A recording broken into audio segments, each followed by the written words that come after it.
नमस्कार मैत्रिणींनो. तर आज आपण भेळची रेसिपी बघणार आहोत. तर त्यासाठी एका पातेल्यामध्ये मी 1 वाटी खजूर घेतले आहे. त्यानंतर पाऊण वाटी चिंच घेतली आहे आणि 1 वाटी गूळ घेतला आहे.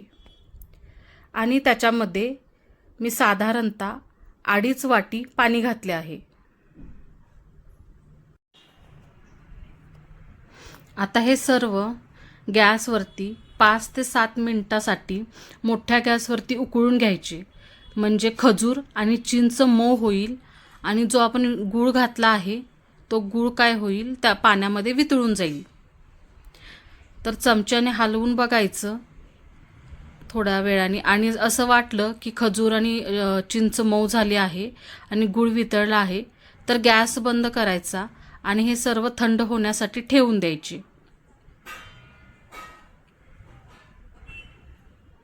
आता मी इथे भेळमध्ये घालण्यासाठी कांदा कट करत आहे. भेळमध्ये कांदा अगदी बारीक लागतो. आपल्याला हाताने एवढा बारीक नाही होत. तर मी काय केले आहे की कांदा कट करून घेतला आहे मोठा मोठा आणि तो चॉपरमधून बारीक करून घेणार आहे.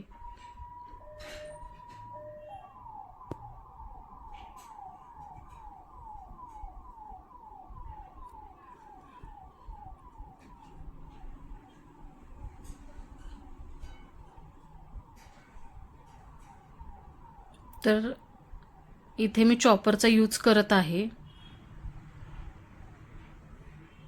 तुम्ही बघू शकताय कांदा किती बारीक कट झाला आहे. हाताने केला असता तर असा कट झाला नसता कांदा. इथे खजूर वगैरे गार झालेले आहेत. तर काय करायचं, खजूर आणि चिंच आहे ती मिक्सरच्या भांड्यामधून त्याची बारीक पेस्ट करून घ्यायची.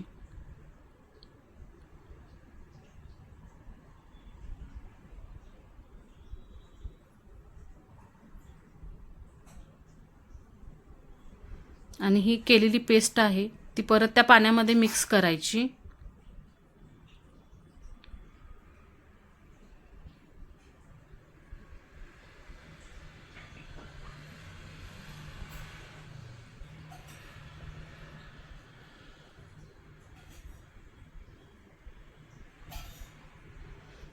सर्व व्यवस्थित मिक्स करून घ्यायचे.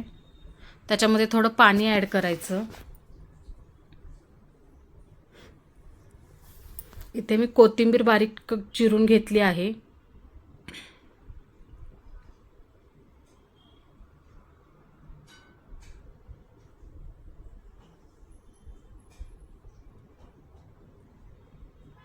तर आता ही जी चिरलेली कोथिंबीर आहे ती त्या कांद्यामध्ये घालायची आणि कांदा आणि कोथिंबीर एकत्रित मिक्स करून घ्यायचे.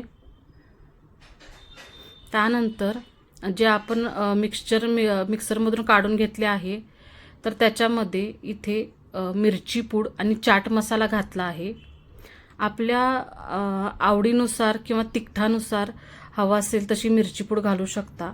आता मी इथं 1 चमचा मिरची पूड घातली आहे. नंतर मला तिखट थोडं कमी वाटलं त्यामुळे मी परत 2 चमचे ॲड केली आहे.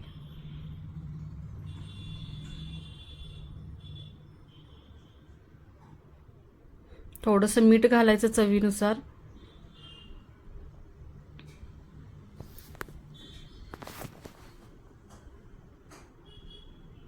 आणि त्याला एक उकळी येऊ द्यायची. उकळी आली की गॅस बंद करून द्यायचा. आणि हे सर्व जे आहे ते आता आपल्याला एका गाळण्यातून गाळून घ्यायचं आहे. म्हणजे काय होईल की जो चोथा राहिलेला आहे किंवा जे बारीक व्यवस्थित झालेलं नाही आहे तर ते त्याच्यामध्ये राहील आणि आपल्याला फाईन खाली पाणी मिळेल भेळसाठी.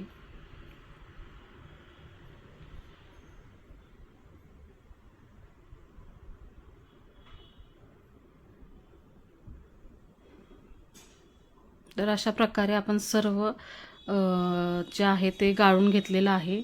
इथे बघू शकताय तुम्ही भेळसाठी आपलं आंबट गोड पाणी तयार झालं, आंबट गोड तिखट पाणी तयार झालं आहे. आता एका पातेल्यामध्ये भडंग घ्यायचा. त्याच्यामध्ये पापडी टाकायची थोडीशी चुरून. आणि थोडीशी मोठी शेव टाकायची. त्याच्यामध्ये कांदा आणि कोथिंबीर कट केलेली आहे ते दोन्ही घालायचे आणि जे आपण चिंचेचं पाणी तयार केलेलं आहे ते घालून व्यवस्थित मिक्स करून घ्यायचे. सगळ्या चिरमुऱ्यांना व्यवस्थित पाणी लागलं पाहिजे. आता आपली भेळ तयार आहे. तर आता ती आपण एका प्लेटमध्ये काढून घ्यायची खाण्यासाठी. त्याच्यावरती कांदा, कोथिंबीर आणि शेव टाकायची. तर अशी ही भेळ खायला तयार आहे. भेळ खूप छान झाली होती. तर तुम्हाला रेसिपी आवडली असेल तर लाईक आणि शेअर करा.